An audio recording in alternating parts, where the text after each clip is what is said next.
Hey everyone, welcome back to the Open Exploit. I'm Pawan Jaswal, and today we are diving into one of the most powerful and dangerous vulnerabilities in cybersecurity, privilege escalation. Whether you are a beginner, a student, or preparing for your next pen test, this video will help you understand what it is, how attackers exploit it, and how to prevent it. So let's get started. Let's begin with the basic. Every system like Windows, Linux, or web app has different user levels. For example, a regular user can do basic things like read files or open apps, but an administrator or root user can do anything: delete data, install software, and even disable security features. Privilege escalation is when someone gains more privilege than they are supposed to have. It's like a visitor in a building suddenly getting access to control room that's not supposed to happen, right? And that's what makes it dangerous. Because once an attacker becomes an admin, they control everything. There are two types of privilege escalation.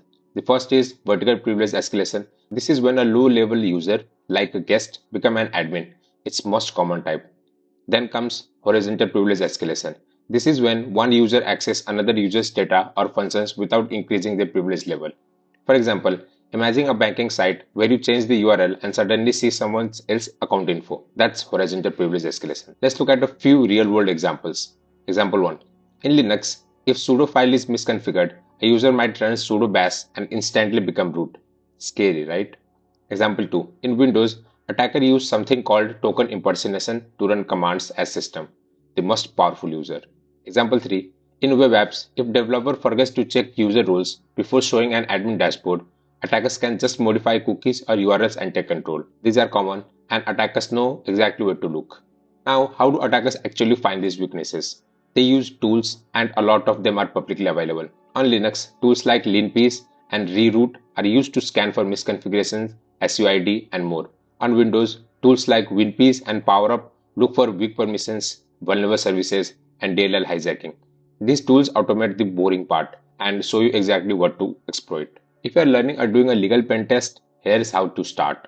On Linux, run ID or who am I to see your user level. Then try sudo -l to list down commands you can run as root. You can also find SUID binaries using find permission. On Windows, use who am I prev to see your privilege, then run WinPeace to get full scan of escalation's path. And remember, never test on system you don't have permissions to touch. Now, let's talk about how to stop this. First, always follow the principle of least privilege. Give user only access they need, nothing more. Second, regularly update your system.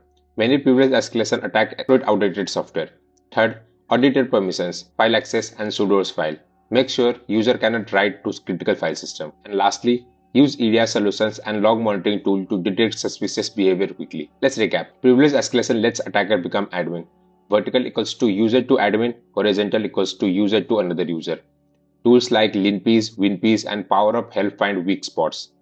You can prevent it with proper config, patches, and list privilege. This vulnerability is dangerous, but completely preventable. Thanks for watching. If you found this video helpful, give it a thumbs up and don't forget to subscribe for more cybersecurity breaks every week. Check out my full blog on this topic at openexploit.in. I have included commands, tools, and examples you can practice with. Stay safe, keep learning.